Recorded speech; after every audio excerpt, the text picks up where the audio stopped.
Gravity on the floor.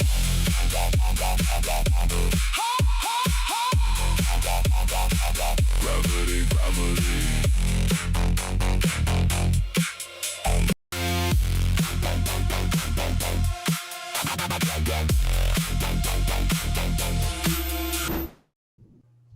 Hey guys, welcome back. I am Michael Mack, and this is Say Something Live, Houston Rockets edition. Unbelievable show tonight. Three guys that have never been in the same room together are live right now. Some people say we're the same. We're not going to prove it right now. But these are the two heavyweights in the Houston Rockets universe. Right here, we've got my boy, the mind behind the greatest fan site in all of human history, Clutch Fans. He is Dave Hardisty, and right here they call him the voice.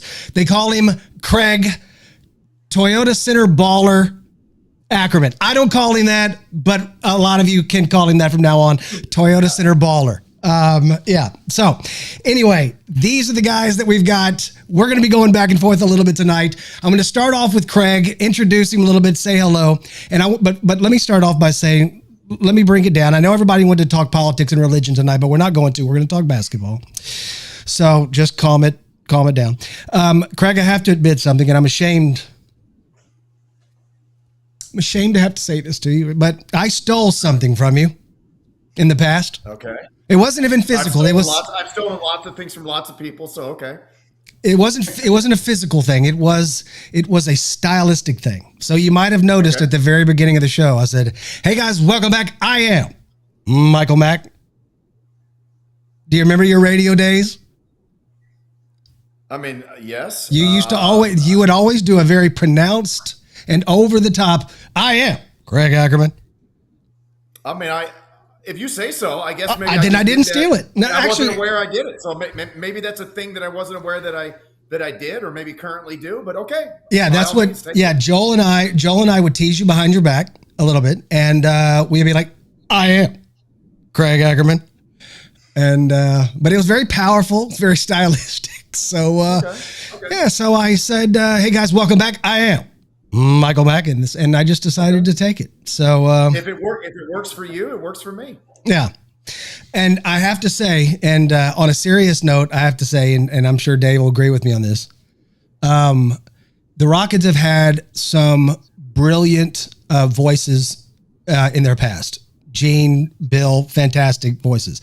I can tell you this, your calls in the last couple years, and this year especially, have been as good as any calls I've ever heard anybody make. Gene is iconic. Bill made a lot of funny quip calls and stuff like that. But your calls this year, the excitement and the energy of your calls have been, I've even sent Dave message before to say, "You got to listen to this freaking call from Ackerman." Then this was incredible. Yep. So I appreciate that. Thank you. It means a lot. It really does. I like to have fun. I love what I do. I love representing the organization. The games are always something new every single night. It's something I look forward to. And I hope that when there are big moments that I can live up to those big moments. So thank you. I appreciate that. Well, they're never going to be Von Wafer moments, right? But it was, that's a 1 in a billion. Yeah. It's a 1 in a million. You can never, it's like, I don't know if you guys know this story, but people have asked me about that. I basically said he's not a cookie, he's not a cracker, he's Von Wafer in the preseason in Memphis, because it was the last preseason game the Rockets played that year.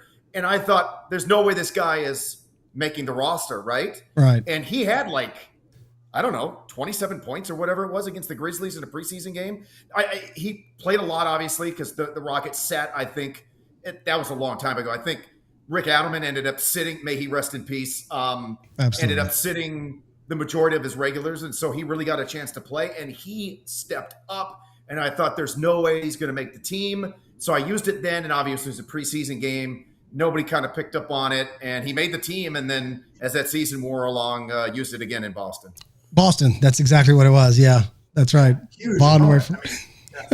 Dave, you remember that? You remember that call, right? Oh, absolutely. I mean, we still talk about that for sure. I mean, and it was iconic in the moment, and Von Wafer was kind of this guy, like Craig said, came out of nowhere. And then that moment in a big game, I can't remember if I think were they defending champions? Was this 08, 09? Oh, yes, they were the defending champs. So it was the year after they won the title. And coming into that game, they had won like 14 straight at home. So they were rolling. And you also have to remember the context of what was going on over the course of that month. There was the situation with T-Mac. There was the situation with Ron Artest. You had no idea whether or not these guys were playing or not playing. There was like so much drama surrounding that team over the course of the month. And Vaughn literally, and remember, when Vaughn stepped up for the first time in that big game was preceding the game in Boston. There was a couple of weeks before that. Remember in Toronto when Tracy just kind of, T-Mac just stopped playing. Yeah.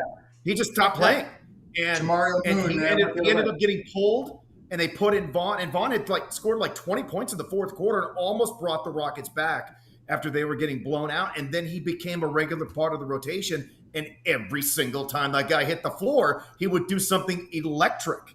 And the whole city was behind him and everything. That was so much fun. And that was my first season as a full-time play-by-play guy on the radio for the Rockets. And so I had extra juice on top of everything else. Oh, that season in general, too. I mean, the whole season was electric. I mean, it was a loaded team. I mean, it would have been nice if, obviously, T-Mac had been healthy for it throughout, but Artest was terrific. Yao. I mean, and you had such incredible depth. Hayes and Dikembe backing up at center, and Kyle Lowry coming into his own. I mean, it's just Aaron Brooks played well. Carl Landry. Yes. Yeah, it was an unbelievable season.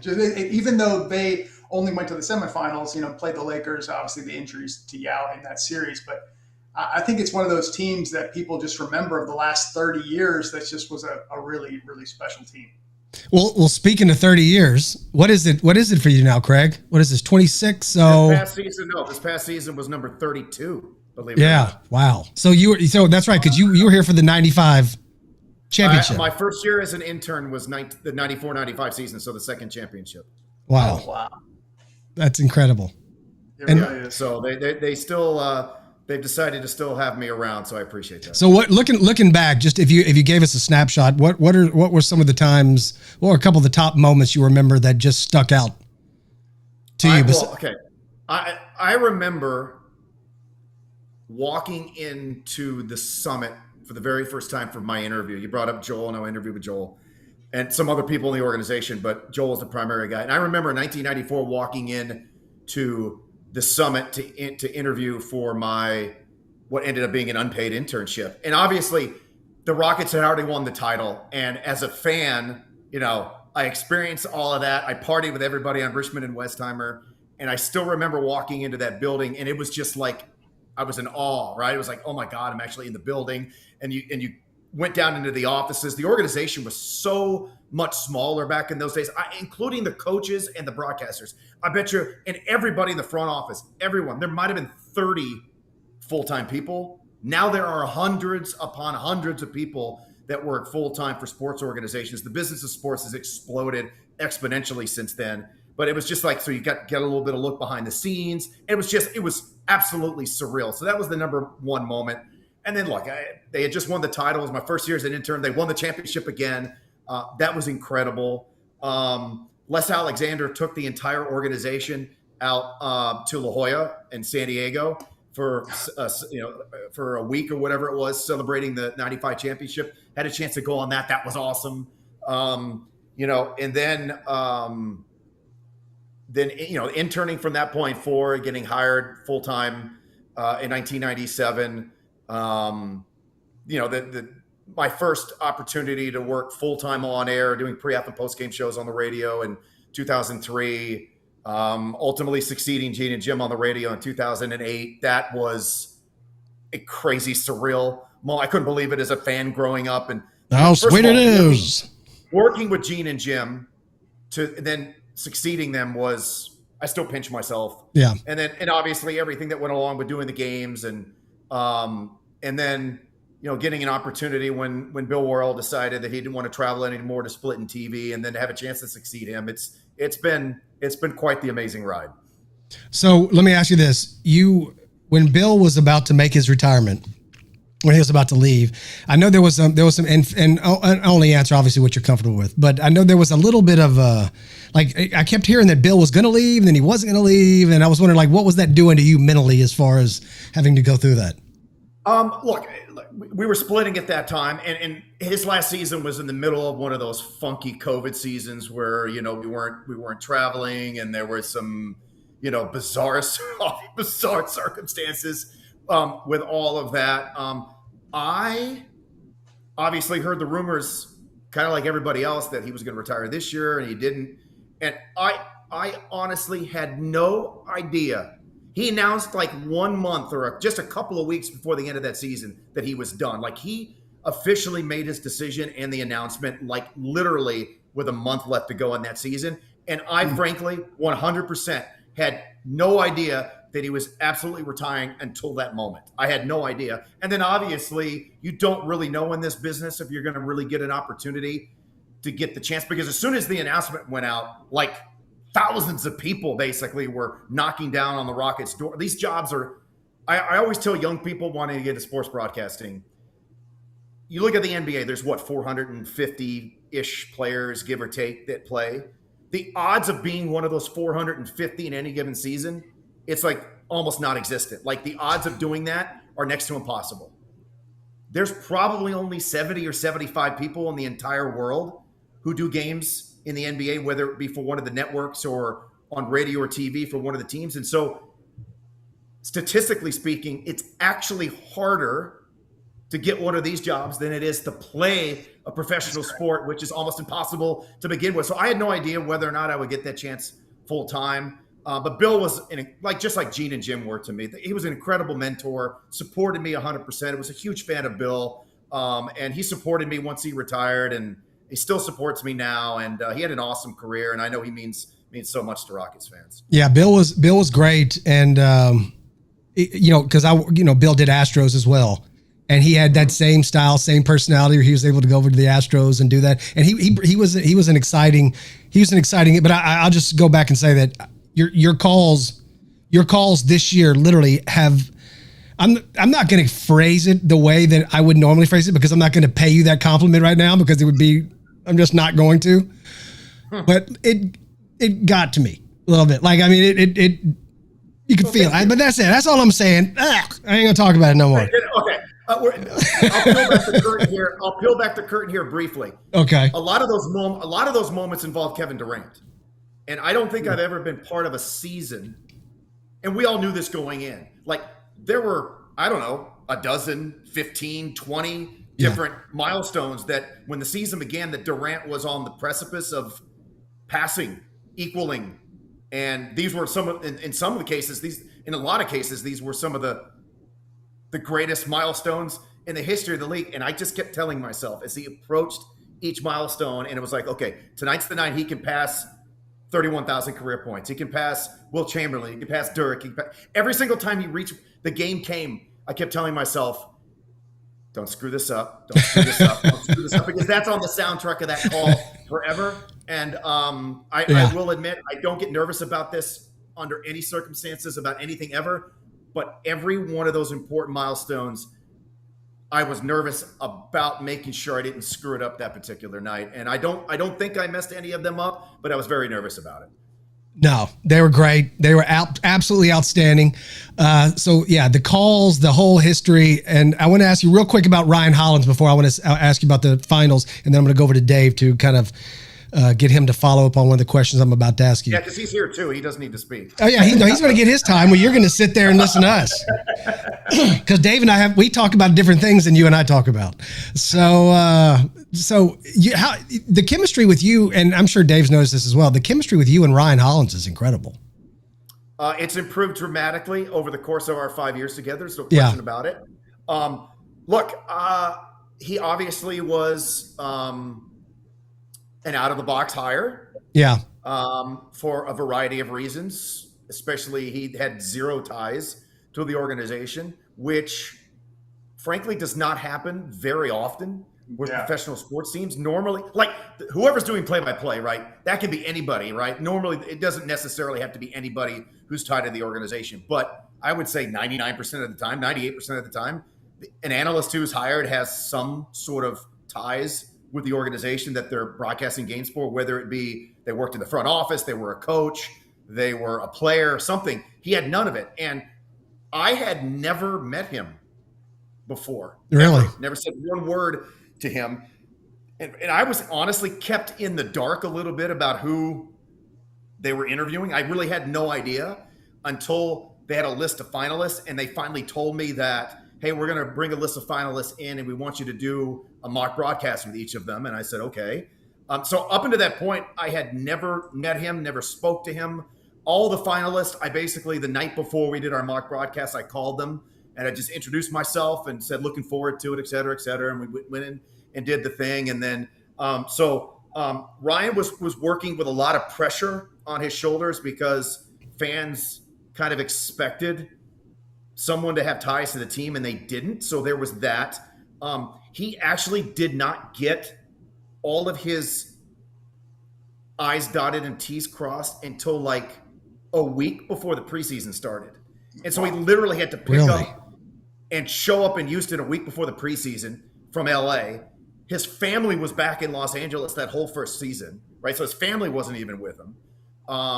And so there was a lot of adjustments there for him, and the team was not very good in those days.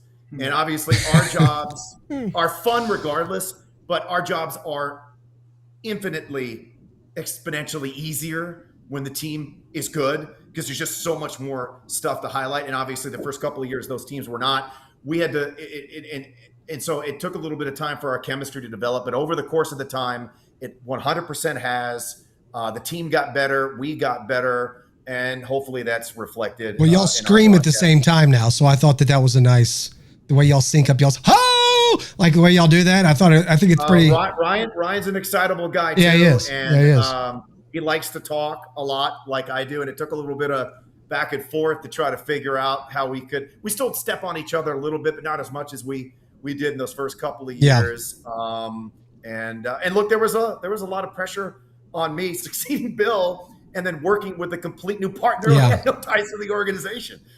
Well, they say that the conflict and that kind of working through that builds a tighter relationship. And I can tell you now that y'all sound like y'all are on the. He's the sweetest guy ever. Yeah, he seems like it. Yeah. The sweetest. 2 weeks ago, wife and I, we were just at his house for his celebrate his daughter's high school graduation. So yeah, we're very close. Okay, so I know that there's some speculation on the internet streets that we don't get along, but we get along very well. Well, we've heard the conflict about the college email address, right? So we know that y'all battle, right? We know that's a big fault. We know he doesn't. We know that neither one of y'all have a college. We did get into it a little bit with each other in that. Remember in March, the controversial ending to the Chicago game. We did kind of get into it a little bit there. On the air, but no, but that's he's life. My boy. He's my boy. That's life. That's life. Okay, so the same question I'm going to ask you right now is the same. I'm going to ask Dave the same one. Right now, the Knicks are back in the NBA Finals. By the way, Ken Shear, former friend of ours, he's a big Knicks fan. Yeah, unbelievable. His wife is out there hawking these jerseys. So you got Wemby in the finals right now. If you had to pick Wemby or Yao, you got the number one pick in the draft. Who do you take? I'll let you go first, Craig. That, you know what? I mean, that's a tough one. The problem is that we have a lot more benefit in hindsight in terms of how Yao's career unfortunately ended with the injuries. But I think if both guys were coming into the 2026 NBA draft and with their same pre-NBA credentials, I think on paper the majority of people would take Wembanyama just based on his credentials coming into the draft, based on because that's all you have to go by. Yao is in the Hall of Fame primarily because of the impact he had on the sport. When he was on the floor, he was great, but he didn't his longevity just wasn't there because of the injuries. But I think if he had a chance to play 15 plus years in the league, he would have gone down and one of the all-time great big men. But I think if you take it in the context of both guys are rookies right now on June the 8th, 2026, and they're potential draft picks at the top of the 2026 draft, who are you taking with their previous body of work? I think most people would probably lean Wemby. Yeah. Knowing what you know now, you take Wemby or Yao to be your pick, your franchise center. Yeah, I think it's kind of eras, era dependent, I guess, as well. Yeah. When you look at kind of like in the past, I think Yao being kind of post dominant, he also had range. I thought he was, especially when he first started his career, it was amazing. If he had played 15 years, man, he would have been, the numbers absolutely. He would have thrown up, he would have been so good. And you remember, Craig, how he transformed his body. Like, when he came into the league, you go look at him when he was a rookie. Like, he completely just changed his body. He became hardest so worker I've ever seen. Hardest worker I've ever seen. I believe it. And I remember just, actually getting to interview him and seeing him in person. It was just something else. I think when he was playing at the peak of his powers, he was amazing and incredibly dominant. I just think in this era, I would take Wemby to answer the question. I hate saying that because, I have a huge love for Yao. I'm with you. Yeah, but I just think, what we're seeing with Wemby right now is kind of insane, a little bit freakish. I mean, there's still questions, I think, with him, but at his age to already lead a team to the finals is against a great OKC team as well is pretty crazy. Yeah, I agree. I'd probably go Yao, to be honest with you. I think in this day and age, they'd have him shot more. He'd be one of those stretch guys. I think he would have shot more from the outside. I think his you remember, Craig, when Yao came into the league, the cat had tree trunks below his waist. I mean, he was absolutely huge. His legs were gigantic. Biggest human being I've ever seen. Ever. Yeah. And I just think that, his footwork was incredible. The thing that he had to learn, if you remember, was that he had to learn how to dunk. He had to learn how to be aggressive and do it with a fort instead of just the layup, which was a weird cultural difference between. And he did figure that out. Yeah, I did. He was a fast dunker. So good. Yeah. He was so good. So good. Like the play where in the open floor in Portland when he dribbled behind his back, like Portland or Phoenix. I actually thinking that. I thought it was Portland. Maybe I was thinking that exact play, actually. Yeah, I think it was Portland. What do y'all know? What do you two know about Rockets hit? Anyway, I think it would be a fun matchup. And if AI keeps going the way that it's going, we'll be able to actually simulate that matchup one day. So we'll see what happens. No matter how good Wemby is right now and how good he will be, there's zero chance he could move Yao. No chance. Absolutely. Nobody can move nobody can move the guy. Maybe Shaq, maybe. There's no way he could have moved him, so he would have had to. Offensively, Wemby would have to attack Yao in a much different manner. And yes, Yao today, he was so skilled. He would be taking a lot more threes. He would be a legit 5-out spacing big that you could also put down on the block and nobody could guard him. Like that. That's how good he was. His passing ability, he was so good. I feel he was such a nice person. He still character was off the charts. Great. I cannot believe. I just feel so bad for him. Yeah. Great dude. Okay. So Dave, let me come to you now. Let Craig listen to some of our private conversations, unless he has to go earmuffs. It's fine. So tell the people out there that for the people that haven't been to Clutch fans or not necessarily Rockets fans. Now this started a while back. I want to know, before we get into the details of that, what was the initial setup of that? Like what sent you into, it was Clutch City, wasn't it? It was Clutch City, right? That's right. I just remembered that. Yeah. The original site was called Clutch City 97. It wasn't even a domain name. It was like on a college server in Boston. And it was just, they were talking about a completely different time where like just a Rockets image on the internet would have, taken a minute to download, but it also would have been rare. Like, wow, I can see something. So it was kind of intended to be just like a little hub for Rockets information. And also I was learning, HTML and tech and web and stuff like that. So that's kind of how it got started. And then it had one of those little web counters down at the bottom, like, one person's come here, that was me, and then all of a sudden it starts to increment, and you're like, wow, okay, somebody's coming to this site, yeah. And yeah, that's kind of how it got started. It was just me searching the web for every bit of Rockets information I could find, and kind of consolidating it, presenting it. It didn't even have forums for at least, I guess, 2-3 years. But yeah, it was called Clutch City 97. It was sort of an extension off of a newsletter I did in college called Clutch City 96. This is in Utah at the time, so it was more like a trolling of Jazz fans. And that was a play off of a Rockets program called Clutch City 95, where they were doing, when they won the title as a sort of repeat of Clutch City. So that's just how it got started as Clutch City 97. And then it just became Clutch City, and then eventually Clutch Fans. And Clutch City is a registered trademark of the Rockets. They didn't cause any problems with it, but I just, it was safer and better to sort of have a different brand. And that freaking Rockets organization. You know what I'm saying? God. No, they were actually very fair about it. They never ever caused any conflict with it, but it just made sense to sort of shift it, and that's around that time that it did. So if I remember back, because I might have frequented that site occasionally myself. Maybe, possibly. Yeah, what were they called? The 99ers? Is that what it was? Yeah, the people who signed up for the final iteration of the forums would have been in 1999, and so if they signed up in that year, it just sort of became a thing on there that people called you a 99er if you signed up in that year. I think the forum started in 98, but yes. Ironically, the reason why I asked that is because I was watching YouTube today, right? And I'm watching it, mutual friend. I'm not sure. I think you know him, Dave, but Craig and I both know him. Robert Land. Oh, yeah. I know Robert. And so Robert Land, who did he have on his show today? Did you see the episode? I didn't see the episode, but I know who was on his show because they tagged me. Da Dakota or Da Dakota, however you want to say it. That's right. Da Dakota, one of the old school boys back in 99. Yes, absolutely. First time. So this is 2026. He's in 1999, and this is the first time I've ever seen his face.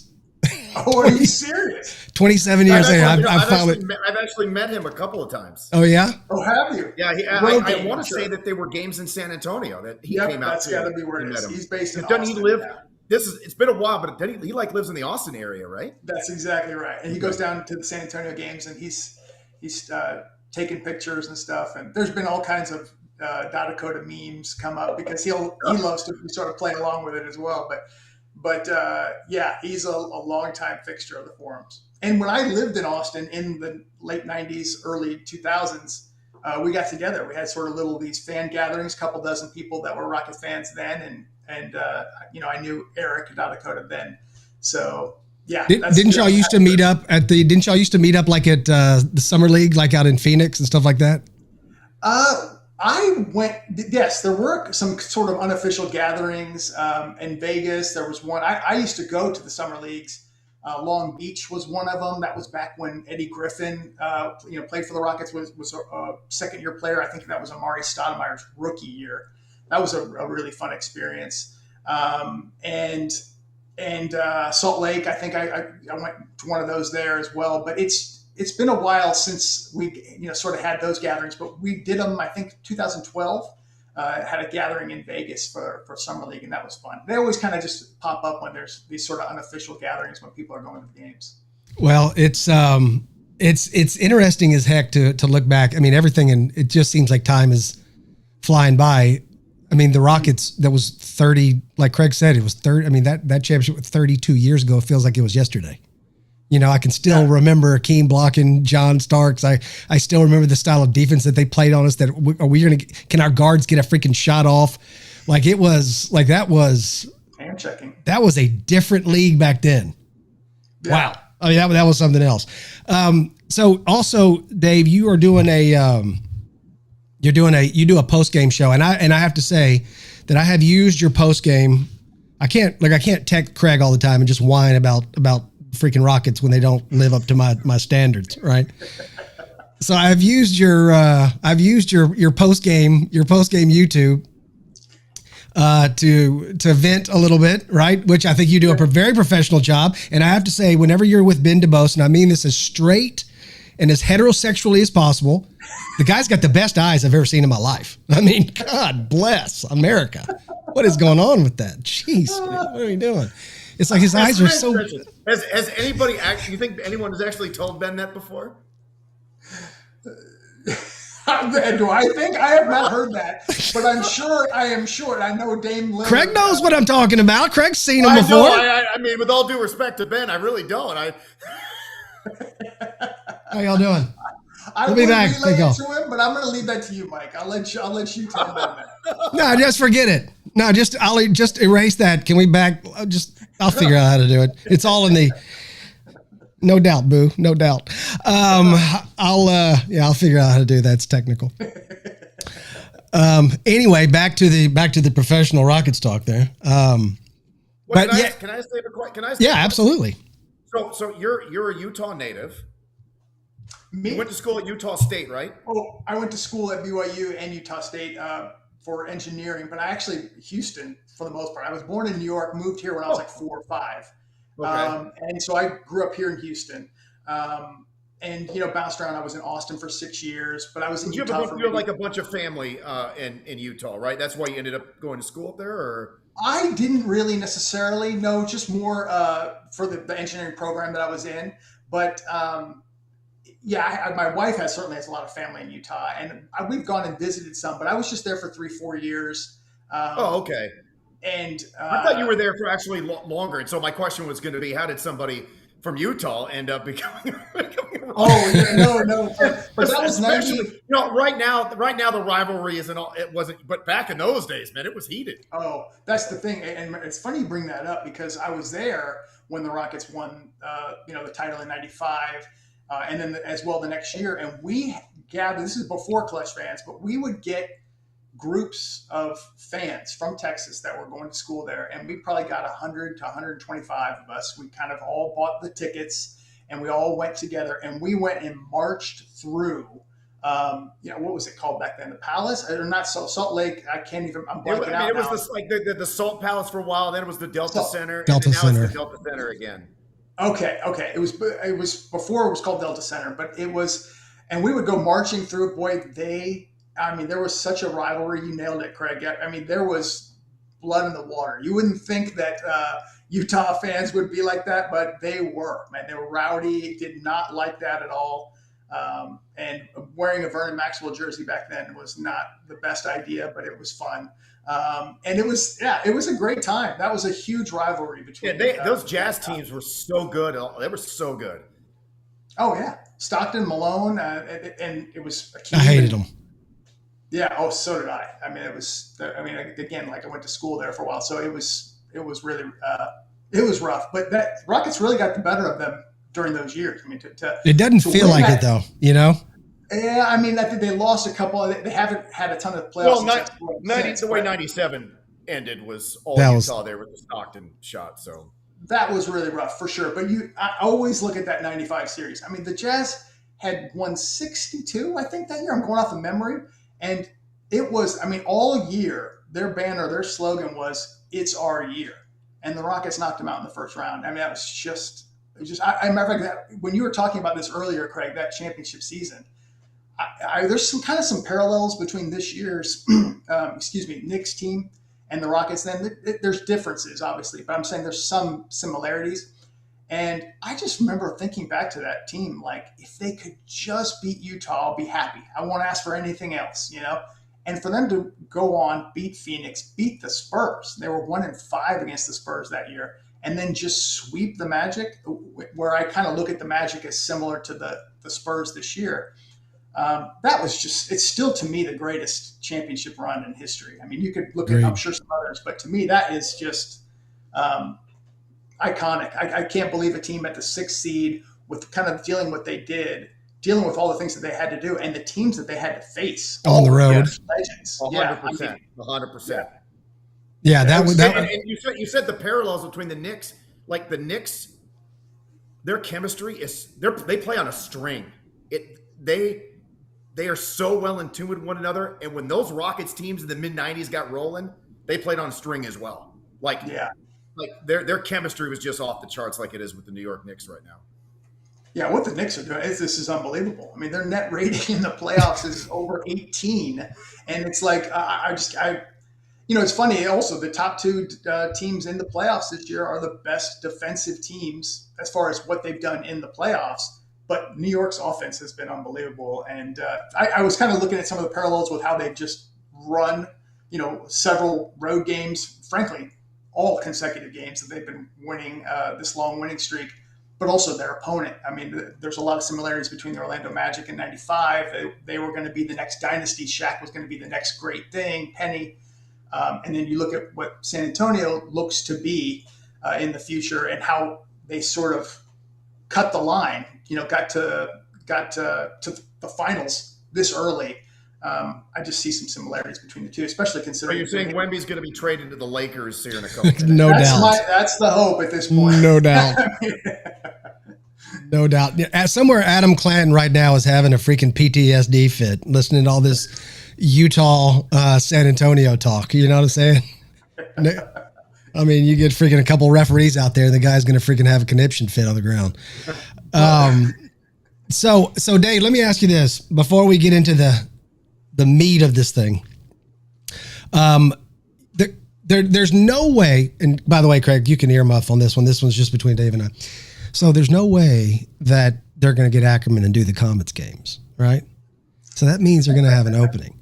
And I'm just thinking, you and I got a pretty good chemistry here. So all of a sudden, I'm like, how sweet, I'll make my own logo. I would say how sweet it was, maybe, or something like that. And you could do, I'm just saying, maybe Craig talks to Gretchen, and while she's out there hawking her wares of her ketchup and mustard jerseys, right? Love the ketchup and mustard. Oh, it's outstanding. Yes, it's beautiful to see. You can see the little, I put a little yellow around Clutch Fans, a little yellow around. And Dave, I caught a little bit of your conversation with Taylor and Jose, and that was very informative, because I got to be honest, I had no idea that there were that many rules, restrictions, and things that you could and could not do, and all of the things that you had to make sure that were done in terms of the actual, what can actually work with the kind of material that Nike uses for these uniforms. There were so many things that went into it, and so many people that you had to ultimately answer to and or please. I had no idea the process was that complicated, and I think that turned out great. Oh, thanks. Yeah, it was a fun interview to do. They did a great job. And I thought it was, as you said, really informative too. I didn't know some of those things. And they would say, I know they talked a little bit about, Jose did, about, we had kind of what we thought was great. We'd send it to Nike, and they're like, you can't do this. And then they had to make some changes and stuff. But I was impressed with the uniforms, and I've talked to them about them and in the show as well.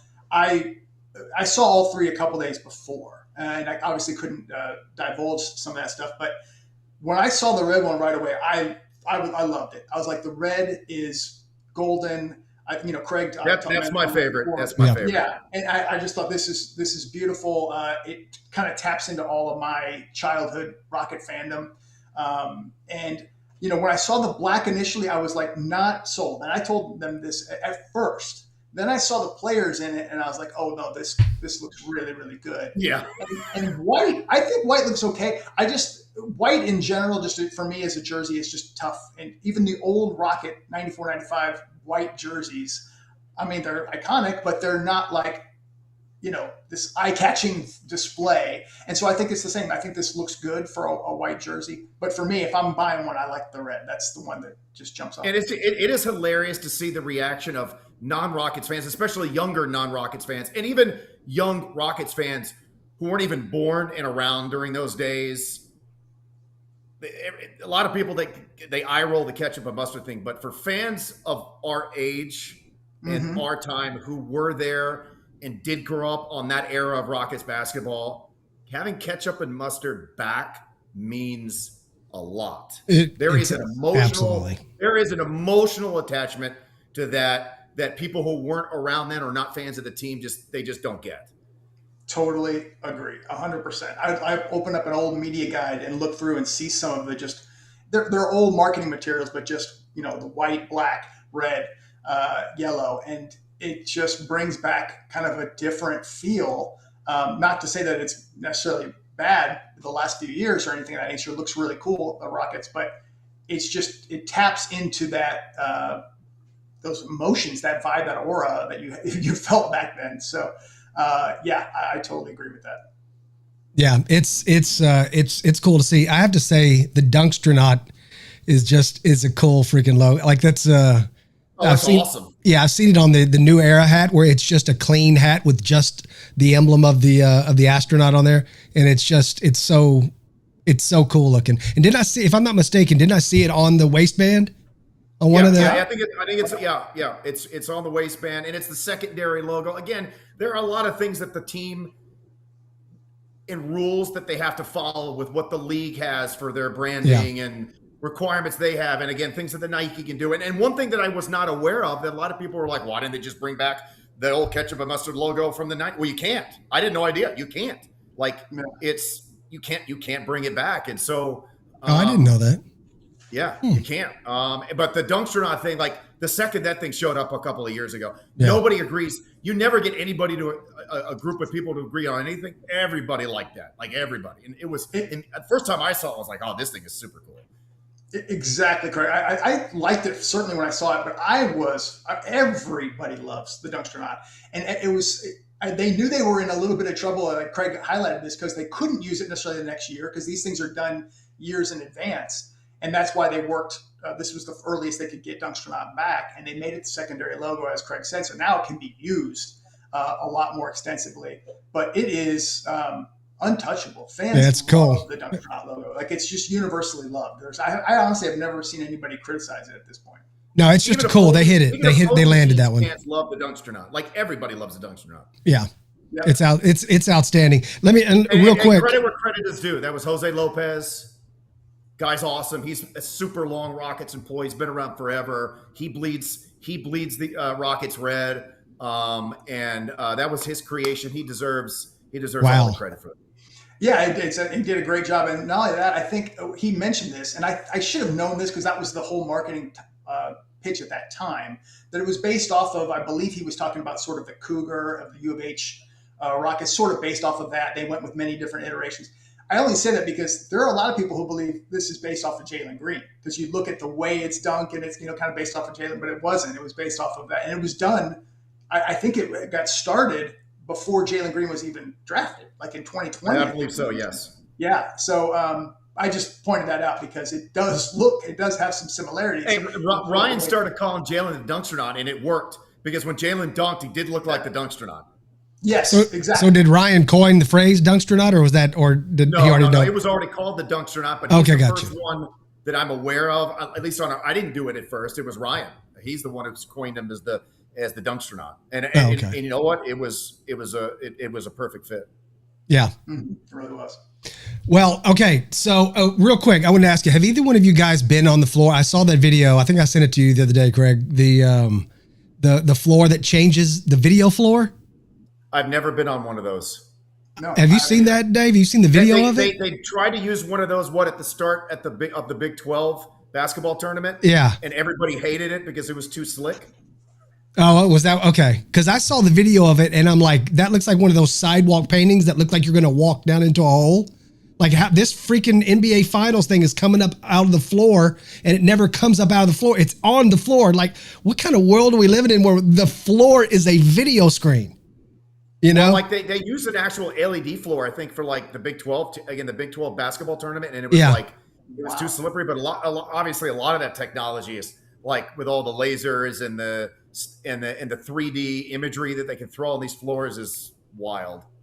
Yeah, I have to say that I like the Rockets at the end. It was one thing I liked about the Rockets game is when the game was over and they did the interview, or before they did the interview, I always liked watching the players walk around and kind of just like shake hands with the other team and stuff. I always liked watching that part. But when the smoke came down right after the game, I could never see any of the interaction on the floor. When they changed it to where the player walked off, did the interview, and then walked off and hit the button, and then the smoke came down. I like that. So that's just tell your superiors that I'll allow it. Moving forward next year. It's fine. They don't have to touch anything. It's okay. Okay. So real quick. Yo.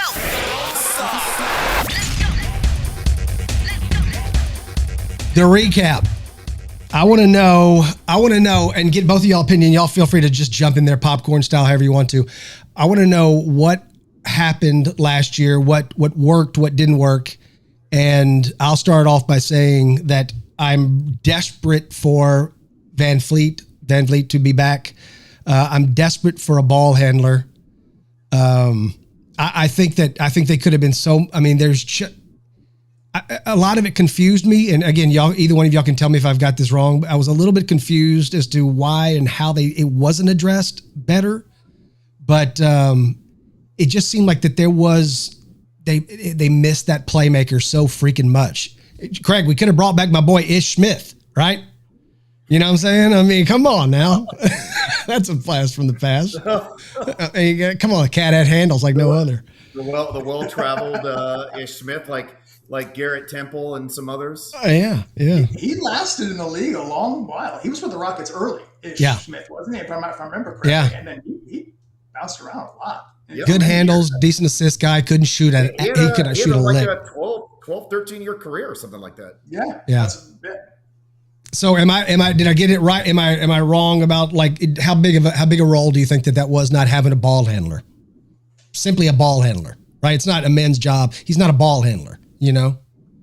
Dave, you can go first and then I'll come off of it. Well, the way I look at it is this. The Rockets were pretty loaded when they started the season, but everybody knew, even before any injury occurred to Fred VanVleet, that they were very Fred VanVleet dependent. I mean, they had all these wings, all this size. Everybody talked about it, the big lineup that they're going to have, but they really only have this one kind of guard. Yes, Reed Shepherd's developing and maybe he's ready to step in his second year.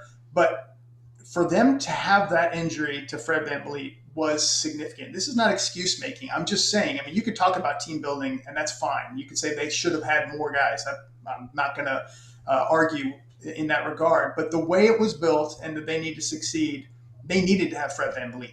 So I do think there were a lot of times in the season where not having Fred really hurt you. I mean, the KD turnovers in the clutch, Şengün, Amen turnovers, and some of the times not having the ball handler. I do agree that occurred. I think that they gave Reed a lot of time, more so certainly in the second half of the season. And I think you could see the tremendous upside with Reed. And I'm hoping year 3 is an even more of a leap for him. But I think he also has a lot of things that, he is working on still, and I don't think he's quite ready there as well. But I think they were kind of handcuffed in a way. When they signed Dorian Finney-Smith and that didn't quite work out, just by nature of that mid-level exception that they gave, they were sort of capped. They it was a little bit tougher to make moves. And it is kind of what it is at that point. And I thought they had a good season, but I think that if they had Fred, they would have been a much better team, in my opinion. It was. There's no question. It was a good season. They won 52 games, but it was a rocky ride to get there. Obviously, some of the highs of the season were incredible, but this is a team that lost far too many games than they should have to teams they had no business losing to, even without Fred and or Steven at times throughout the course of the season. Every really good team loses a couple of those games, 2, 3, 4, 5 of them every year. It happens. All these guys are professionals. It happens. The schedule catches up with the overwhelming majority of teams at some point. You're playing 5 games in 7 nights. You're on the road. You're moving back and forth. There's back-to-backs. You're moving in between time zones. You're playing at altitude. The schedule does play a factor in some of those. But the Rockets, even with that, lost a handful of games that they probably had no business losing to, which led to some of the frustrations with the players, the coaches, the fans, the front office, everybody. I mean, these are facts about this season. And yes, it was disappointing, especially the way that it turned out in that playoff series with the Lakers. No, the Rockets didn't have Fred. No, the Rockets didn't have Steven, but they didn't have Luka. They didn't have Reeves for the start of that series.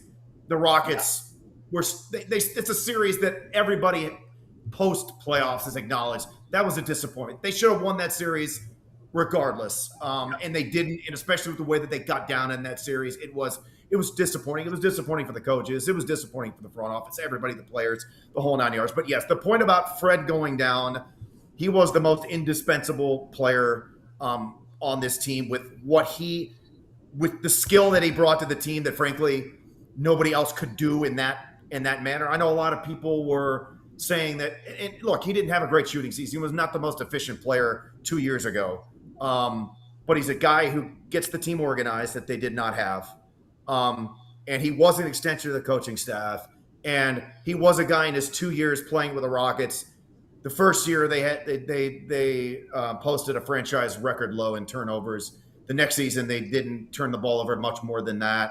And we saw, especially even with Fred, this was not a great half court offense, but they needed him to get them organized in the half court when they had to rely scoring in the half court. They didn't have it. It was unfortunate that he went down when he did. And I too am very much, and he's a leader. He really, truly is a leader. Great guy. Truly, very much looking forward to his return.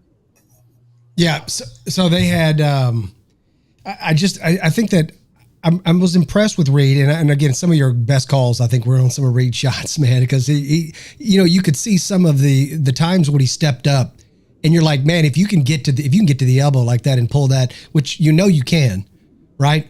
And so it's like that he can do it.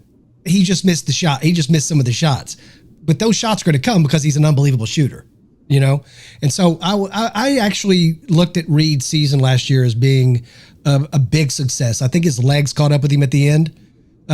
Again, what's Reed now? 21 years old, something like that. Like right around there. I can't. And I don't know his age off the top of my head. But he was 1 year in college and then he came out. And basically didn't even play as a rookie. Yeah. He turns 22 in the 24th of this month. Oh, okay. So yeah, I mean, I think that's a big part of it. And I think that experience, I mean, this is really a young team. I just think that looking at what last year, the depth really wasn't there.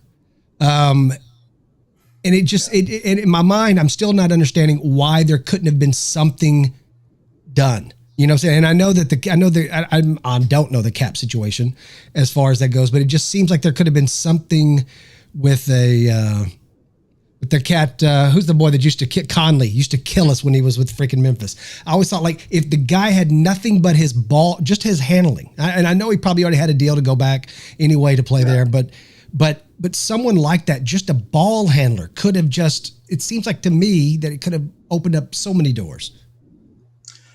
Yeah, I'll take that. I think this, it's tough. I think you look at some of the guys that were out there, right? Ayo Dosunmu was one name that went to the Timberwolves and did do very well for Minnesota. I just think that people have to understand the price would have been like Tari Eason or one of your better first-round picks just based on what Minnesota alone gave up for him. You could probably look at Jose Alvarado, in my opinion, who is on the Knicks, by the way, now, as a guy that maybe they could have got. He would have been cheap enough. Maybe would have cost you a couple second-round picks. That maybe you could, fairly criticize. But I do think the price on Dosunmu, I'm not sure others were willing to do that. When you look at Dosunmu and Kobe White, both are unrestricted free agents now. Both are out of the playoffs. Both are unrestricted free agents right now. And Rafael Stone has to look at the fact that, I want to sign Tari. I want to make some of these other moves. I've got an extension coming up with a man. I can't, afford. I mean, Dosunmu is probably going to get 20-25 million in this offseason. It gets really tough and complicated at that point. So I do think that maybe they could have made a move. I thought they hoped to get involved in the buyout market. Some of those the ones probably didn't quite work out. And I think maybe you could, fairly criticize maybe some of that. But I don't think that the higher guys that went, Kobe White's, Dosunmu's, would have been easy or really that possible to acquire, in my opinion. Yeah. I can't speculate on trades. All I know is that they believe in these guys, and they believe in Reed's development. They believe what he potentially can be, and ultimately we'll all find out whether or not that belief is correct in time, but they do believe very heavily in him. Obviously, Amen Thompson and all these young guys. And like, I had no idea what their plans are for this summer. I have no idea. But I do know that it's not lip service. The organization does strongly believe in these on these young players. Now, and look, the bar is extremely high. San Antonio is like the youngest team starting group to play in the finals and all this. And then Oklahoma City's not going anywhere. And both of those organizations are obviously extremely well positioned into the future with draft capital and so on and so forth. And so they have the flexibility to make additional moves. And so the bar is very high. And so the expectations remain very high for the maturing core of the Rockets to continue to ascend, to try to match the level that they have to get to even get out of the West. Yeah, I like Tari Eason. I like his game when he's playing. I like the way that he plays. It just, in my mind, and I'm speaking as a fan. You two are both more immersed in a hypnotic cult-like state of Rockets mania. I am not. Thank y'all. Appreciate it. I get paid too, so I guess you get paid too. Yeah. That's true. Nothing wrong with that, which doesn't really compliment Dave too well, but that's okay. So it just seems like that him and Tari and Amen are a little bit a little bit of a overlap there about the skill set, and so it just seems like, and going back to Dosunmu, and if I probably hacked his name right there, but the cat can shoot, can dribble, can like the dude looks like he's got the NBA body, the NBA skills, a scorer's mentality. Like, he really looks like he could be something. I don't understand. I don't see how the Rockets can go 18 to 20 for Tari if you have a chance to go 20 to 23 for a guy like Dosunmu, you know? Yeah, I think that's a fair point, and I think, I don't want to say it's hindsight. If you saw it beforehand, then that's fair. But I think if you look back at that, if you were willing to give up Tari for Dosunmu, you probably could have made that trade. Yeah. Now, you don't have control. Like, you have control on restricted free agency with Tari. You don't with Dosunmu. So if Brooklyn or I think Washington, I can't remember the teams right now, they're just loaded with cap space, just decides to throw a huge sum at him, then you don't have much control there. But you know what? Craig jogged my memory on this, and we talked about it a lot in the postgame leading up to the trade deadline. And I kind of forgot when you asked the question. They believe so much in Reed. They wanted to play Reed extensively, and they didn't want to block Reed. I don't think that's a way of making an excuse for them as far as not acquiring somebody who could give you something. That's why I mentioned the name Alvarado. But they believe in Reed Shepherd highly, and they wanted to play him, and I think they did, and they played him quite a bit from that trade deadline on. I mean, he started a good long stretch of games. He played heavy minutes. He obviously played because of Katie's unfortunate injury, was thrust into the starting lineup in the playoffs as well. We'll see if he actually pans out. I think the highs with Reed were incredibly high. Like, in other words, wow, this guy could be really special. But that was some of the logic and reasoning in not bringing in a point guard, because they wanted to give Reed a lot of significant time. I know with the injuries that they had, the KD and just some of the other stuff that they dealt with, that's hard for, I think, some fans to hear, but that was their logic at that time. Well, if I'm not mistaken, Tari hadn't gone through his yet, had he? Because when Tari went like this, that was like this. Well, he was. I mean, he was shooting 50% from three for a good solid 2.5 months, and then he went from that extreme to the other polar extreme before he finally came out of it. Last month of the season or whatever it was. Yeah. Look, I'll give it to the kid. He fought through it, man. He went out there and he freaking fought through it, and that probably is going to achieve. He's probably going to benefit more from getting. They say if you're going through hell, keep going. Well, he kept going, and the cat couldn't get he couldn't get it at the rim to fall. It would swivel around and fall out. The guy was getting no luck, no shots. The 50%, if he's a 37% shooter, that 37% has to be at 23% in order to kind of find your level. That 23% was brutal. I mean, that cat was like shooting like Finney Smith. He struggled for a good stretch in the middle of the season.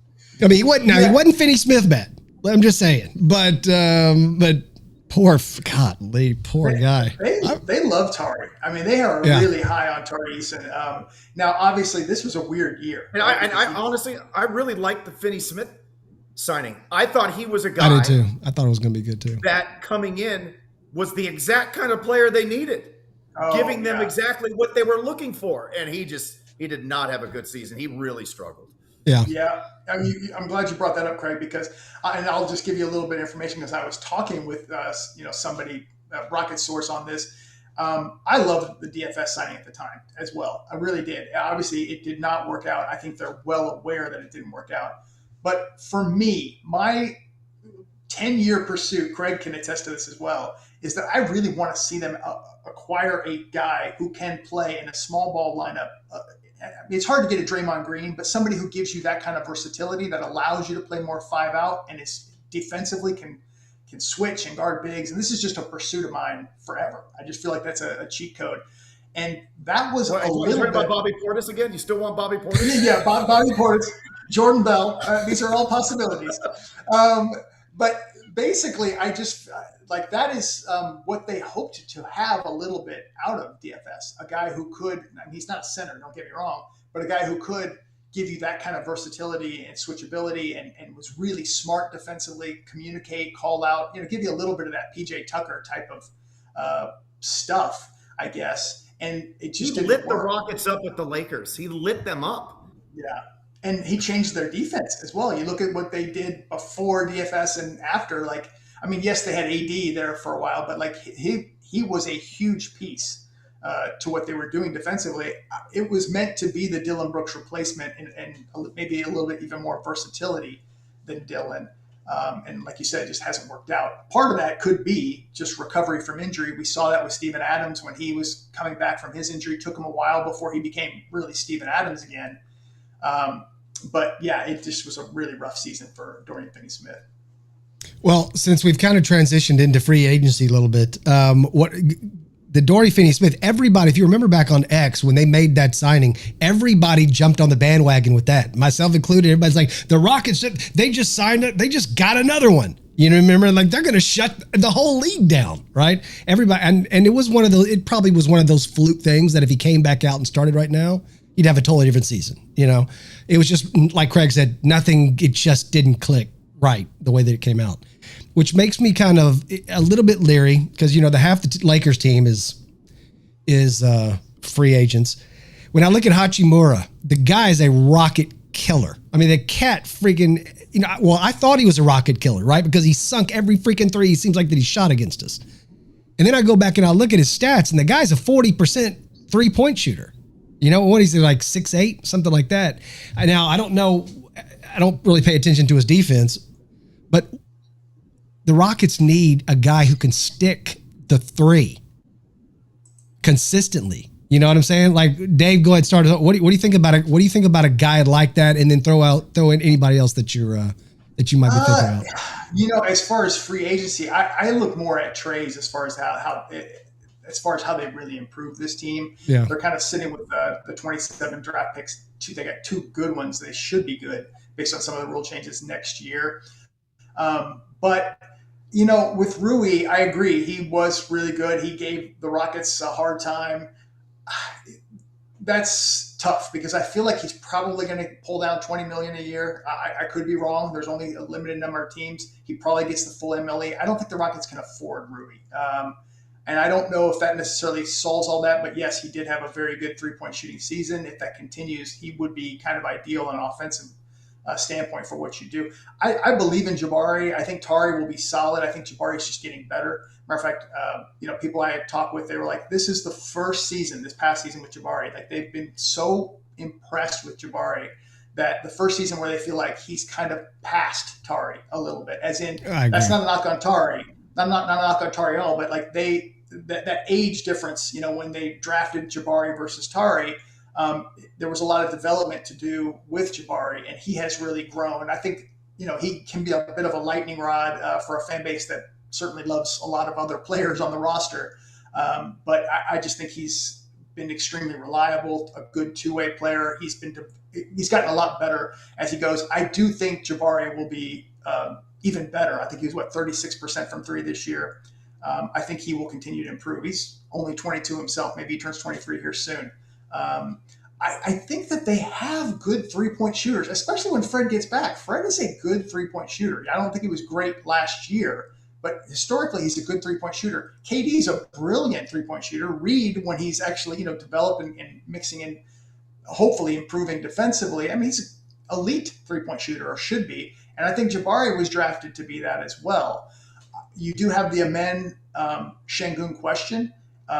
Just given that both of them struggle to shoot, they've got to improve there for sure. But I do feel like you have good shooters on this team. You just probably need some more of it off the bench. Yeah. And look, remember they got off to an unsustainably good 3-point shooting start to the season. I mean, I'd mentioned Tari was shooting 50%. I think as a team they were shooting like 45%. Everybody knew that was not sustainable. At some point, they were going to come back down to earth. And to me, it's all about they just need to be more. I agree. I think there are guys on this team who are more than capable of being reliable shooters, but the vast majority of them, outside of Kevin Durant, just need to be more. These guys need to be more consistent, and that's part of their development. Amen Thompson, I mean, he's got to at least be a threat from the corners. Şengün, who we saw at times. We thought early in the season that maybe this was going to be a consistent three-point shooting was going to be a consistent part of his game. It ultimately faded and was not that for the vast majority of the latter two-thirds of the season, even though he had some moments from time to time. That needs to be a big part of his game. Look, we're watching right now how effective a 5-out-5 and Karl Anthony Towns, who I've never been a huge fan of, has been against Wembanyama. That maybe I mean, you got to get that guy away from the rim because nobody can score around him, right? I mean, it's like watching in this series so far has been really impressive. And I think, again, I'm not saying that Şengün's got to take 6 or 8 threes a game, but he, like Amen, and again, all of these guys that just need to become more reliable, more consistent three-point shooters, and ultimately that's the next step that if this team is going to take. I think that's where it's going to happen or has to happen, because this team, as is right now, they're going to grab every rebound imaginable. With Fred, they're going to get more organized and they're going to limit the more turnovers. They're going to be really good defensively. And that's been the question now for 3 straight years. Can this team be more consistent shooting the ball? And hopefully this next season will be that season. Yeah, I agree. I think that I think Fred coming back and setting people up and getting them in the right position. I see why they didn't necessarily. Everybody was wanting them to hire an offensive coach. I think once Fred gets back on the floor, I think you have your offensive coach. And I think he probably benefited by watching from the sideline. He was involved. I was always impressed with how involved he was in the game at all times. It was always nice seeing him there, always high-fiving, always encouraging people. And so I think Fred is that leader that we need. I think it's going to make a big difference next year. But real quick, I just want to talk about the draft for just a few minutes, and then we'll wrap it up. But I wanted to ask you about so I'm looking at some of the top free agents out there. And you can either tell me just like, what do you think? Does the Rockets play into this at all, or where do you think that they land? So we've got LeBron, we've got Jalen Duren, we've got Austin Reeves. Hartenstein is an interesting cat. He's got a team option. Harden, and let's just go with those. So we got LeBron James, Jalen Duren, Austin Reeves, Hartenstein, and James Harden. What do you think about those guys? Any big shockers where they go or what they're going to do? Oh, there's no chance they're going to end up with the Rockets, although that would be certainly nice, just given their situation. But I think Duren stays with Detroit. Hartenstein may go. I mean, they do have a guy, a second-year player, Thomas Sorber, who maybe could give him some of that, but he's coming off of a significant knee injury. He was out all of last year. But they have some money, basically a money situation. Okay. So, yeah, their roster has gotten a lot more expensive since they originally brought him in, which was a brilliant move to begin with. Yes. What the other one was Harden, I think you said? Yeah. Austin Reeves and Harden as well. Yeah. Reeves might leverage Brooklyn, but I think the Lakers, if they're willing to give him the heavy dollars, I think he'll stay as well. But the Lakers, I mean, they have got a lot of cap space. That's going to be a team to watch for sure. They've got Luka. They've got to build correctly there. Those are two good offensive players in Reeves and Luka, but you got defensive questions, I think, with both of them. So, well, they've got to be careful if they're going to get Wemby, right? I mean, you got to start planning now to be able to bring to bring him over. Just saying. That's right. But what about James? What do you think about our guy? I think he stays in Cleveland. I do. Matter of fact, Cleveland's going to be a really interesting one to watch as well, because I was pulling for them, to be honest. When it was down to the Final Four, that was my last hope as far as, a team I probably would have wanted to win. I don't know where they go from here. They want to keep Mitchell. I think they keep Harden as well. I think they probably have worked out something by him before he even went there. If you look at James's history ever since he left Houston, everything has been carefully planned. If he doesn't know a year in advance that he's got a new deal in place, he's not sticking around. He's going to, and so I think he stays in Cleveland. You think LeBron winds up going back to Cleveland? I think he certainly could leverage that situation, and if he does, then I think Cleveland could make some changes and trades and all things, including Rocket trades possibilities. Are open, because you never know what they could do. Could they pursue Giannis? Are they interested in KD? All these crazy things. I'm not saying the Rockets are trying to move any of these players. I'm just saying I think Cleveland, if they bring LeBron back, is going to look at more of a we have to win right now. And maybe they make some other moves. Yeah, I wouldn't mind adding a couple shooters, and just that bench depth is always a good thing to have. You know what I'm saying? Craig, do you think there's any chance at all, that Bronny James is in the league if LeBron goes to Cleveland? I mean, 1% chance. Do you think he's in the league? He might end up in Cleveland too. That would be the outlier. Yeah. Ryan actually knows Bronny pretty well. He speaks very highly. He says Bronny's a great kid. Yeah, he said he looks like he looks awesome. Yeah, every interview I've ever seen with him, every time anybody's ever said anything about him, coached him a little bit when he was younger, or worked in some clinics with him. So yeah, he says he's a very, very, very good young man. So with some of the free agents out there, you got Kawhi, Anthony Davis. They're talking about, there's the Anthony Davis talk out there with the Rockets. There's, which I don't know why. Agents. You mean trade targets, correct? Trade targets, yeah. Okay. Before we get to the draft real fast, and then we're going to wrap this up. Anthony Davis, you've got Kyrie Irving's name's been thrown around with the Rockets a little bit. Also, the cat up in Jalen, who was it? Up in Boston? Oh, Jaylen Brown. Jaylen Brown. Why did I say that? Yeah. So, so there's been a few names. I'm not sure. Kyrie's handles would be a nice fit, but who knows? What are your thoughts, Dave? I'll go to Dave first, and then Craig. Dave, what do you think about? I cannot. Earmuffs. Here's what I'll say: if you want my opinions on these players, I'll happily give them to you. But I cannot speculate whatsoever with players who are under contract on a different team about playing with the Rockets. That's correct. With the Rockets. I can give you my opinions on what I think about each individual player, but in context of them on a Rockets roster when they're playing for someone else, that's a no-can. Yes, I'm going to mute Craig. There, now Craig can't hear anything that we're talking about right now. He's just simply going to be laughing at my expressions as I talk to you. That's it. See, so when I do this way here, Craig will start laughing. Watch. See, he can't hear. He can only see, so it's fine. I'm the only one without. I'm only one without a cool microphone. That's right. I'm the only human being without a podcast. We can fix that. Of course, and I'm operating with a hacked Twitter account.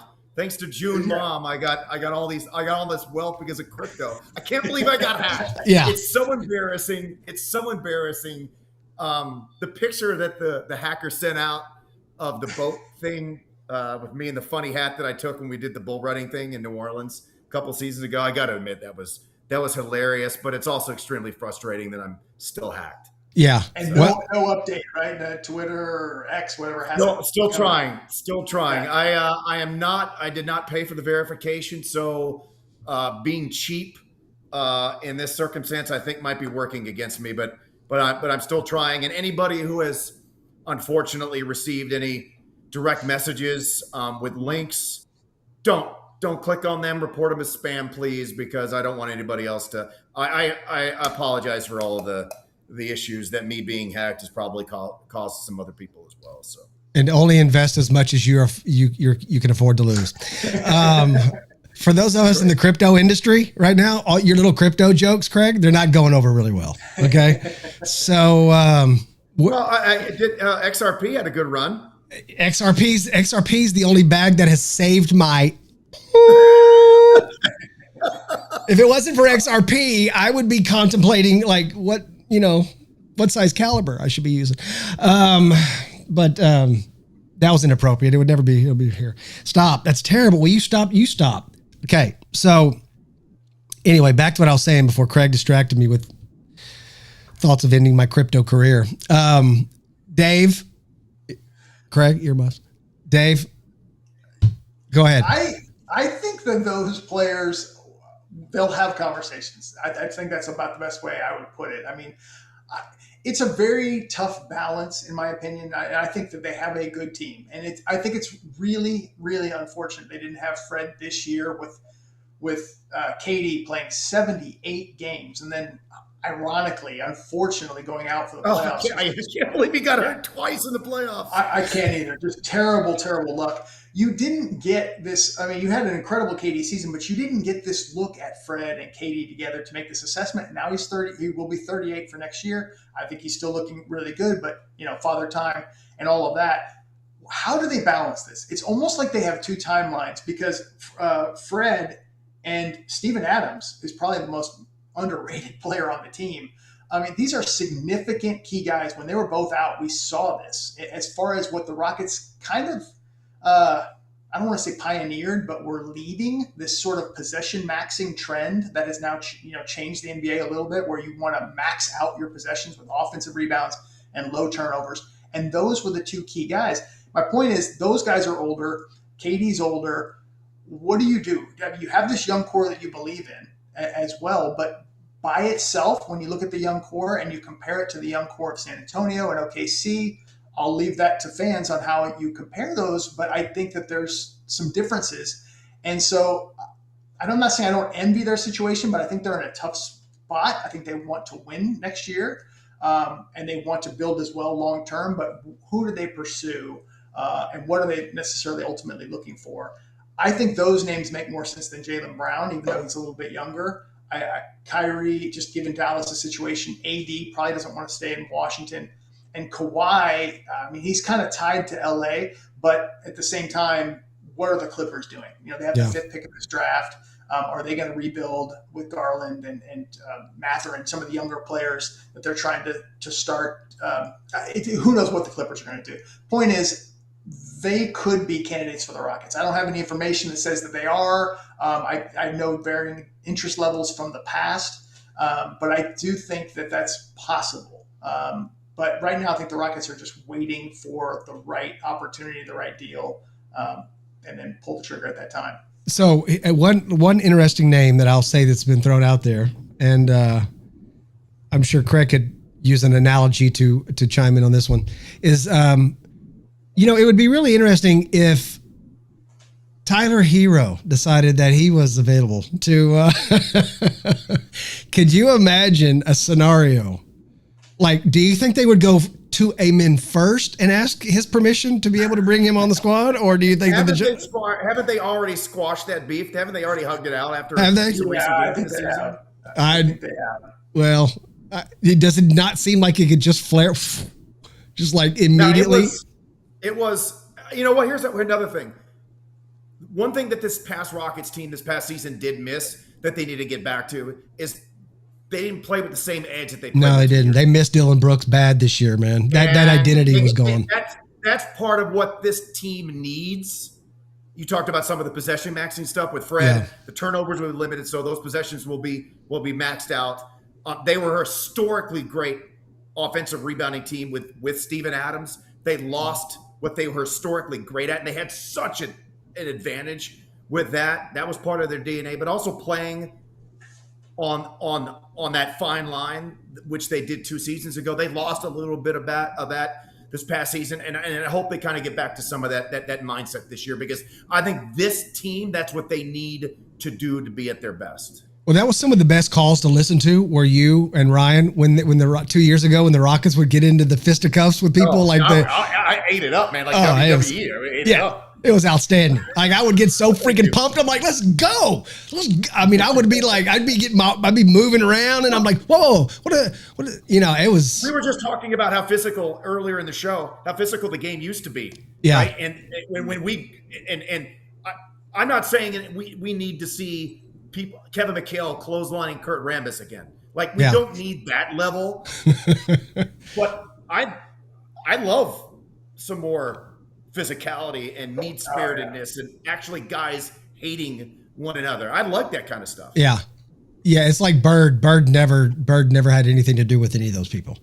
Bird was a rookie and walked onto the freaking team bus with the first thing. Let me tell y'all something. I ain't carrying anybody's bags. I ain't doing any of that stuff. And just freaking laid down and took a nap. And just like, Bird was the alpha male the moment he walked in the room. Those kind of alpha males from back in those days, they're not. Hey, I mean, when Akeem was younger, man, he would swing on people. Yeah, he did. Oh, yeah. Oh, you said Akeem, right? Yeah. Yeah. Oh, I mean, to go back to his first couple of years, I mean, those things, if that happened today. Akeem's arm was back here, and it went into full helicopter mode. Yeah, on Billy Pulse. Billy Pulse, yeah. Locked him when he wasn't even looking. Yeah, wasn't even looking. Yeah, those were good days. I would be interested to see how the players, I haven't heard much talk about it, but how, the traveling today is almost like, it's almost like a feature of its own of the league now, that you actually watch some of these players to see how many, if it's like maybe a drinking game, right? Like, if they take 5 steps in one of the shot, like you have to take a shot, a lot of people are going to be drunk. I mean, there's a lot of 4 or 5 steppers out there. You know what I'm saying? Pivots are like what? Why do you have that pivot? The gather step, I think, has made things very confusing. Yeah. What is the gather step? I mean, is it like the 2-step that makes you feel like, and then you go into the. I think I've said this before in the air. I think the game has gotten way too nuanced with the rules. Because I know officiating is, you get to know a lot of these officials over the course of the years, and they're people, right? I know most people think they're all monsters, but they're not.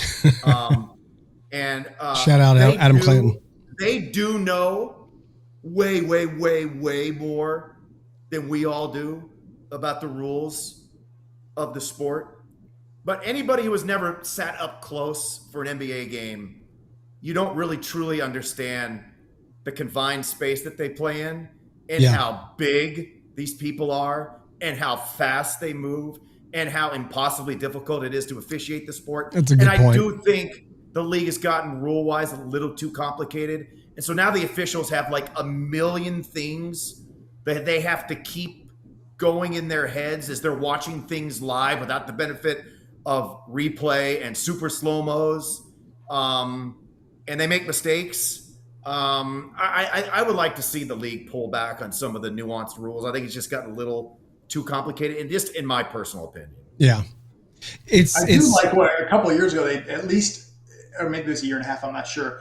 The offense got so favored. Like, it just got out of control. I think it did reel it back a little bit, where they allowed a little bit more physicality. It's still not where probably it should be, but I did like some of that, where defense was kind of becoming a little bit more in vogue. Yeah, it was needed, and it's still needed.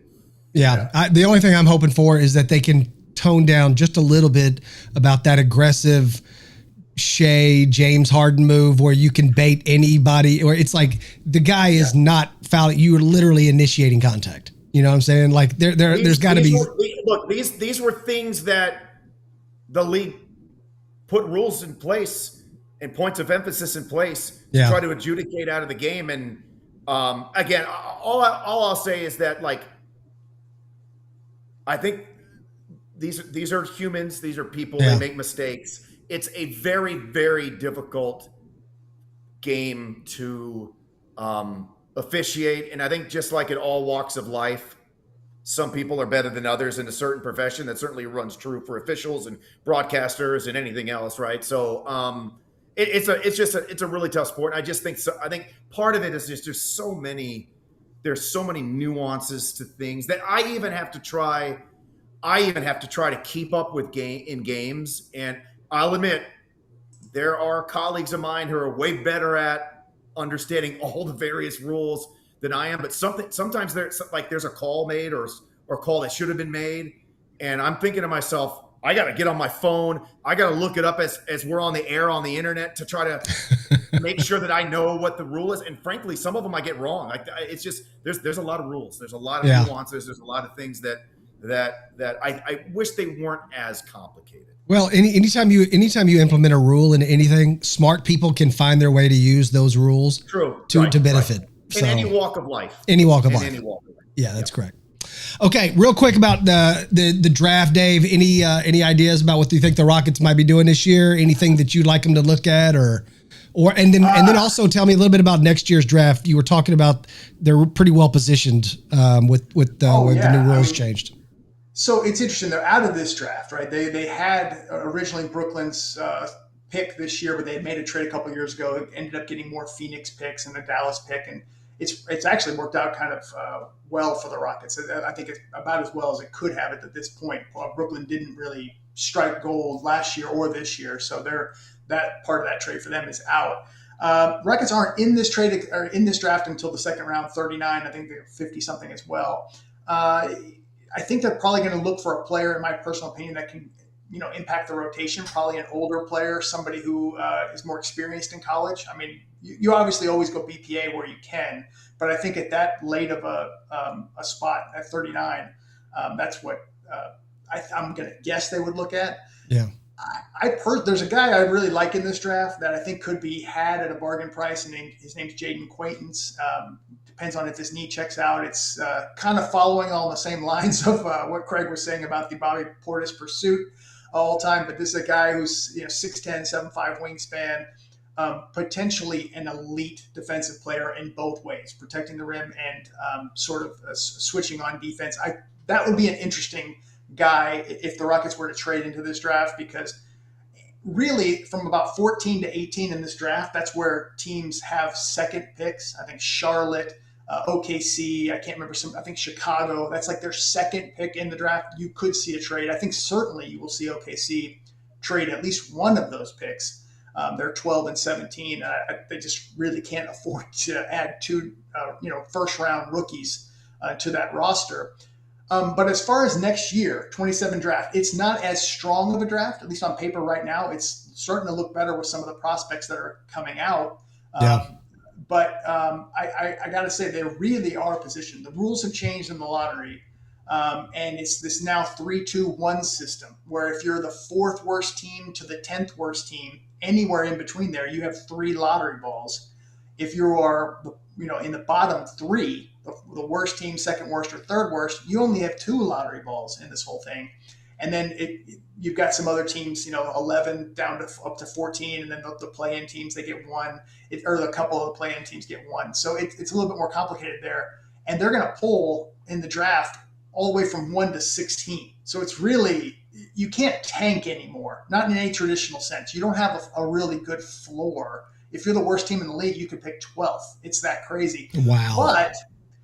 But the good news is, and again, it's just speculation at this point. We haven't even seen the offseason occur. Phoenix is kind of on that bubble. Did they play over their heads? Are they going to be just outside of the playoffs? Portland is going to be, I think, improved next year. The Pelicans should be better. Dallas should be better, obviously, depending on what teams do. If Phoenix ends up, let's say they just missed the playoffs, that's the sweet spot. That pick just increased in value. Now, unfortunately, the pick that they own from Brooklyn next year, or the swap rights that they own from Brooklyn, kind of lost in value, because Brooklyn, in my personal opinion, again, we haven't seen the offseason, is going to be a really poor team. In the past, under current rules, you probably had a bottom 5, bottom 6 type pick floor with them. Now they could, it's anywhere between 1 through 12. And if they are one of the 3 worst teams, you only have the 2 ping pong balls. So, but still, you couldn't be dealing with 2 lottery picks with the 2 picks that they own next year. Yeah. So 3 picks, possibly 3 picks in the first round. 2, because only 2. Okay. Yeah. Okay, Houston that's a swap with Brooklyn. Yeah, they could swap with Brooklyn. So it's 2, but still, it should be. Again, we'll see how this plays out, but it should be 2 good picks. Yeah. Well, it's interesting.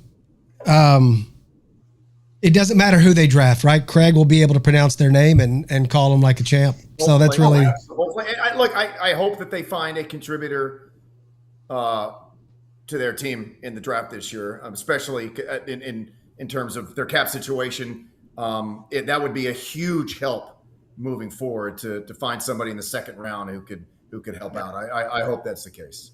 Well, I don't know if you can see it. I don't know if you can see it right there, but there's a little gift from Cheryl Swoops right there. Little Comets team signed ball right there. There you go. Nice. That was her favorite. Yeah. So speaking of number 1 picks next year, Comets might have the number 1 pick. They might. Yeah, Connecticut's not very good. Yeah, I'm not familiar with how the lottery rules work exactly. It's not as punitive as the NBA just imposed, but I don't know what the chances are of the worst team in the league, getting the number 1 pick. But I think the prize there is really high next year. Yeah. Yeah. Either way, the Comets are back, baby. Next thing you know, I'm back working downtown or wherever the heck the freaking Toyota Center is. Those first 4 years, I've told people this before. It was amazing. It was amongst the greatest sporting atmospheres I've ever been a part of. When the Comets were rolling back in those days, the atmosphere in that building was incredible. You couldn't hear anything. Like it was the high pitch because it was mainly all women. And it was so loud, the pitch, literally the pitch was so loud. I remember when I took a couple of friends of mine to a game, a friend of mine and his dad, and my friend on the other side of his dad could not hear me talking to him. I'm like, yo, have you seen, he could not hear me during that championship run. And when I started there, it was right in the Comets championship run. Like it literally in the game. It was truly incredible. Yeah. Those fans were incredible, and I hope with the Comets coming back, and look, for a variety of reasons, the team lost quite a bit of that atmosphere when they moved into Toyota Center. The team was aging out. The players were leaving. They weren't as good. But I would love with the Comets coming back. That atmosphere was so good. Those fans were so incredible. And I'd love to see them all back out at Toyota Center in the summer of 2027. Yeah, it would be something else. Next thing you know, you can have some people putting together a Comets video to the Rocky soundtrack. I'm just saying, just throwing it out there. Retro 20.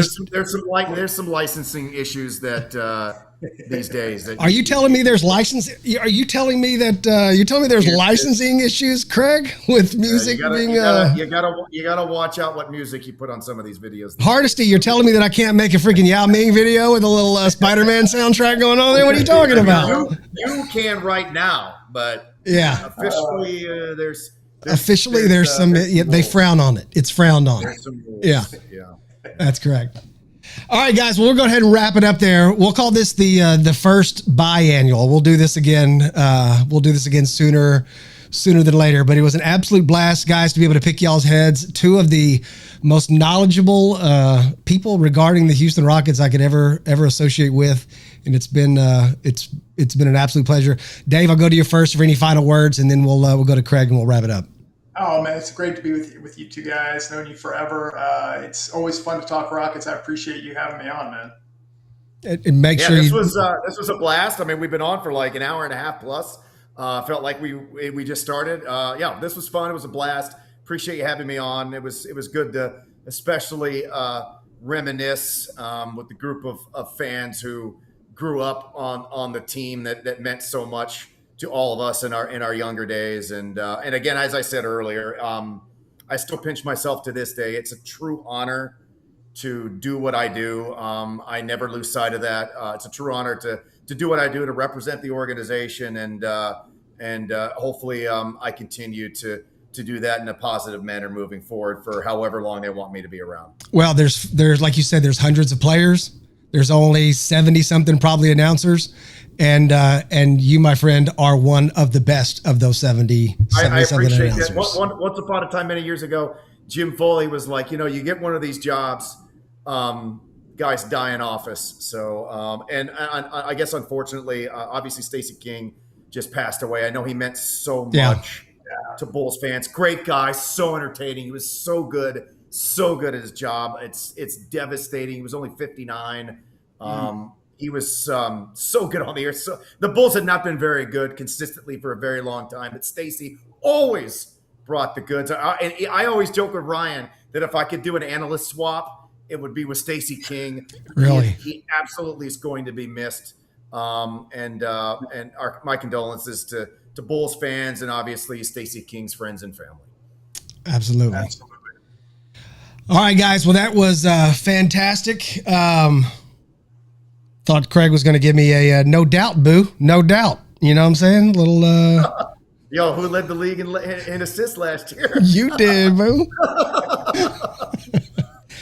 All right, guys. That's it. I appreciate everybody tuning in. And if you want to make sure you follow these guys, all their information will be down. I'll put it in the on X. I'll put it down there in the comments. Don't click on any of my links until I get my account Just back, don't click on. Back. Don't click on any of Ackerman's links or any pictures that someone says that they knew him. Those are none of those are real. Yeah, and we will catch you guys very, very soon. Thanks for coming out.